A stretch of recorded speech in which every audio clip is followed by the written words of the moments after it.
by Vikas Bihari.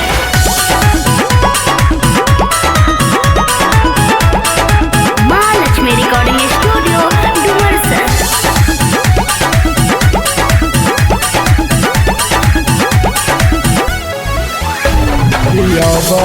दिने धराइल हो अब होई सगाई हो। अब दिने धराइल हो अब होई सगाई हो। सुन ले बाई अरवा जब हो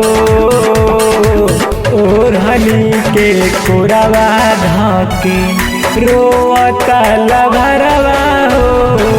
ओढ़नी के कोरवा ढके रोता लभरवा हो।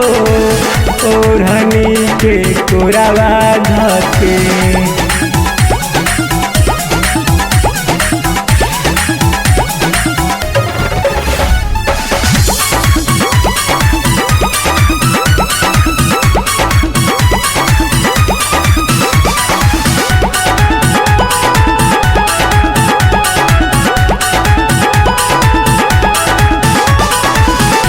जल बिना रहे नहीं जई तेनु मछरी हो।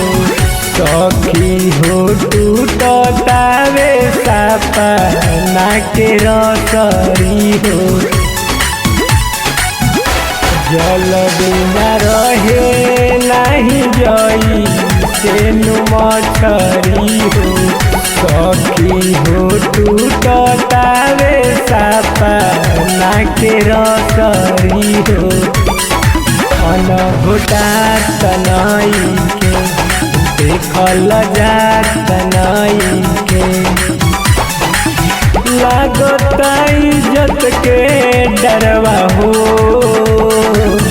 ओढ़नी के कोरवा धके रोता लभरवा हो। ओढ़नी के कोरवा धके रोता लभरवा हो। ओढ़नी के कोरवा धके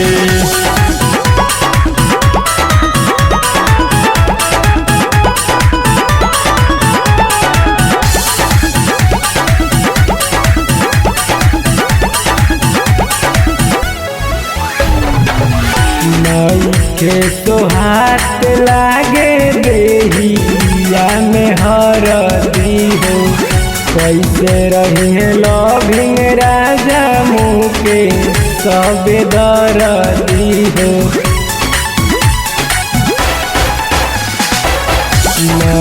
के तो हाथ लागे देहिया में हरदी हो।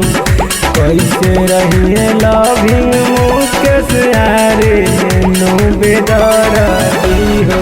सखी मजनुआ के भेष देख धैले तारे नीचे अंशु नहीं कहे बतिया हो। ओढ़नी के कोरवा धके रोता लभरवा हो।